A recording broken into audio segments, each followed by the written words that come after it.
Cars are one of the best interests to have. Whether you're into racing them, modifying them, or making sweet, sweet love to them, they can improve your life massively. They give you something to get excited about and to bond with people over. But there's a lot of basic knowledge that's needed when talking about them. That's why it can feel overwhelming when you talk to someone who's actually knowledgeable. And of course, you don't want them to know you're an idiot, so you just nod your head and pretend you know what an 8-liter quad-turbo W16 with DCT means, while you get so annoyed that you start to think about plunging a knife right into their jugular and watching them gradually slump into a puddle of their own blood. Well, lucky for them, I'm going to teach you what those terms mean, so you can follow along in the conversation like a normal person instead of just thinking about murdering them. And really, there's not much to it, so this video will cover everything you need to know to have a real car conversation. Once you understand things like the engine types, transmissions, and drivetrains, you can start to form your opinions about cars, which makes you interesting to talk to. And even if you already know the basics about cars, I'll be throwing in some facts that even seasoned car nerds don't know, so you can really trick people into thinking you're an expert. And we should really start by talking about the basic layout. All cars have an engine, a transmission, and a drivetrain,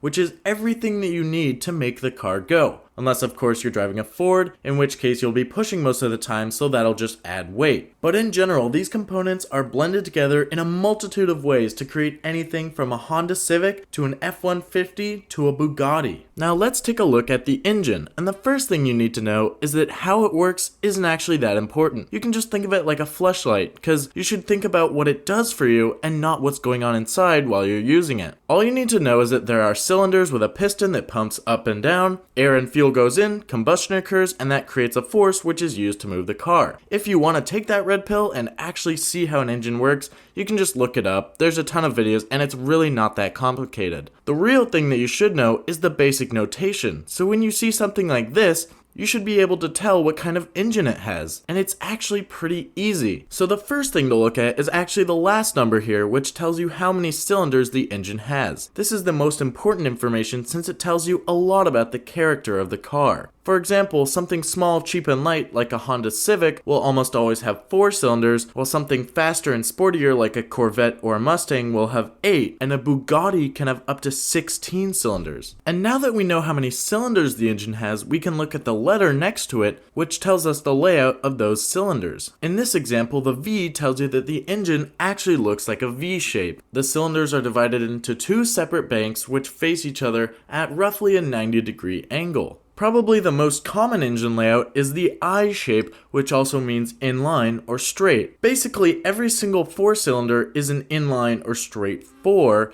and BMW chooses to use inline 6s over the more common V6. The next important engine layout to see is denoted by an H or an F. Subaru and Porsche use this engine layout for most of their cars because it allows you to keep the weight lower to get better handling. In this engine layout, 2 banks of cylinders sit flat opposing each other on the same plane. In that way, the letter H actually represents how the engine looks, which cannot be said for the W engine layout. This is commonly used by like Bentley or Bugatti to fit a lot of cylinders in a small engine block, and this is how it looks. So not exactly like the letter W, but it sort of makes sense because maybe it's like having 2 V's within each other. And similar to the W layout, there's something called a VR layout, which you'll find in some Volkswagens. This allows you to get a 6-cylinder in the space of about an inline 4 or inline 5. And now that you've figured out the layout of the engine, you can look at the first number here, which is the displacement. So in this case, 3.0 L means 3 liters. This just tells you what the total volume is in all of the cylinders combined. So if you have a 3-liter V6, that means 3 liters is divided by 6 cylinders, so each cylinder is 0.5 liters, or 500 milliliters, or 500 cc's. And to put that in context, the new Honda Civic has a 4-cylinder with 1.5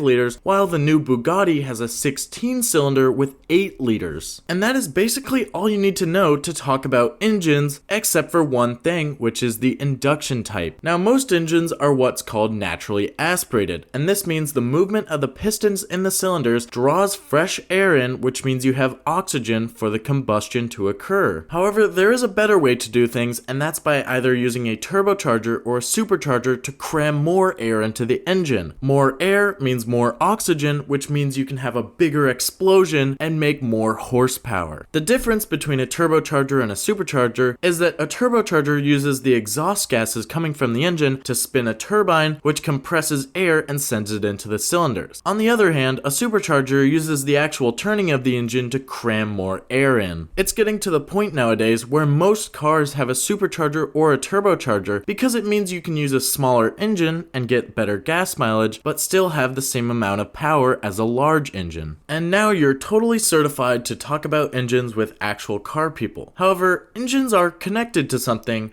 and that's the transmission, which is the next thing we need to talk about. And there are two basic types of transmissions. One is an automatic gearbox and one is a manual. Automatic basically just means that the car can actually shift gears for you. Now, in most modern automatics, you can find paddles behind the wheel to control when the car shifts, but it's still the car doing the shifting for you. Now, compare that to a manual gearbox where you have to go around playing with a stick all day. This is highly preferred to car enthusiasts because they love playing with sticks, and it's also more satisfying and a more engaging driving experience than driving an automatic. So if anyone says they're a car enthusiast but they drive an automatic, you should probably ridicule them and make fun until they hang themselves. Any true car enthusiast would drive a manual. Now, a manual gearbox takes practice to learn how to drive, and you also have to deal with 3 pedals instead of just 2. But that's why it's more fun. It's more engaging since there's more to do and you're constantly kept busy and focused on the experience of driving. Now, that's basically all you need to know about transmissions. Just get a manual if you're into cars and want to have fun, and get an automatic if you want people to know you're a loser. So we have power being generated in the engine, being sent through the gearbox, but now it needs to go through the wheels. And there's actually 3 different ways of doing this. One way of doing this is all-wheel drive, where you send power to all of the wheels. This is common in Subarus, and it's best for low-grip environments like snow or mud. However, it's very inefficient because there's a lot of power loss due to all the components. It's also pretty expensive and heavy. A cheaper and lighter alternative to all-wheel drive is rear-wheel drive. This is where you only send power to the rear wheels. This is very popular for performance cars as it offers the best blend of grip and lightness. That's because whenever you accelerate in a car, weight shifts to the back, and therefore there's more force on the rear wheels, which gives you better traction. Now compare this to the last drive type, which is front wheel drive. Front wheel drive is the cheapest and lightest way to build a car, but it's not as good for traction because when you accelerate, weight lifts off of the front wheels as it goes to the back, and then you get less traction in the front where your drive is. Now, this doesn't really matter for the majority of cars or people driving them, so pretty much any Civic or normal commuter car is front wheel drive. It's the cheapest drive type to build, it also gets the best fuel economy because there's less distance for the power to travel, and it's also safer because most people know how to drive a front wheel drive car, whereas a rear wheel drive car can be unpredictable to those without experience. Now, while you can send power anywhere, you can also place the engine anywhere. You can put the engine in the front of the car, in the middle, or even in the rear. By far the most common place to put the engine is in the front. But if you get an exotic car like a Lamborghini or a Ferrari or McLaren, usually the engine will be in the middle. Since the engine is usually the heaviest component in a car and it's in the middle, it means the car can rotate easily so it handles better. Now, rear engine is really only used by Porsche, and it's good because you get a lot of weight on the rear wheels, which gives you better traction. Now, all this is great and all, but there's one thing you really need to understand, and that is a limited slip differential. So in 95% of cars, you have what's called an open differential. This means the power takes the path of least resistance, so if you spin one tire, then that tire is going to instantly start spinning really fast, and the other won't have any power going to it. But if you have a limited slip differential, then whenever you start spinning one wheel, the other on the other side will start spinning at the same speed. This means you can drift and you get better traction because both tires are spinning trying to grab the pavement. So that's really the most important thing that any sports car needs besides a manual gearbox. So now we've talked about the engine, the transmission, and the drivetrain. And I said you can combine these things in different ways to create any type of car. So here are some of the basic types. The first is what I call an Econo box. This is basically your Chevy Spark or your old Hyundais. These are usually front engine and front wheel drive, and they're made for people who don't really care about driving. They're not meant to be fun or luxurious, just meant to get you from point A to point B. Muscle cars, on the other hand, are quite different.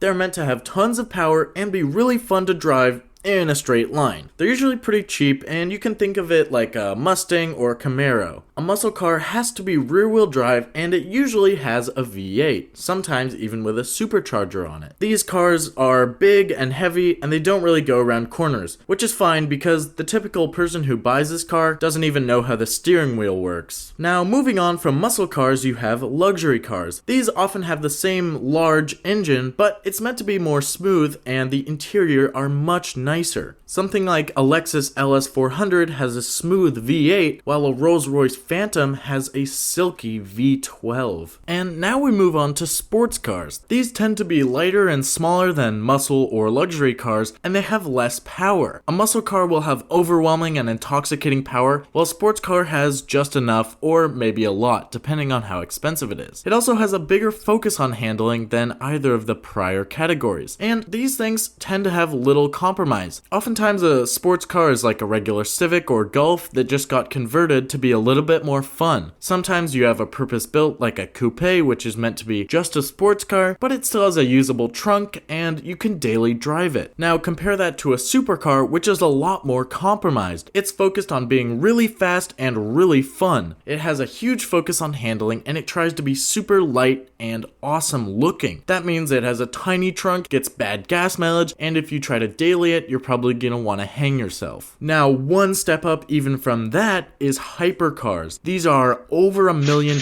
and these are Pagani's, Koenigseggs, Bugattis, things that are extremely exotic. They're usually mid-engine as well because, like I said earlier, it handles the best. If you want to see some awesome sports cars that you can buy for 10 grand or less, check out this video.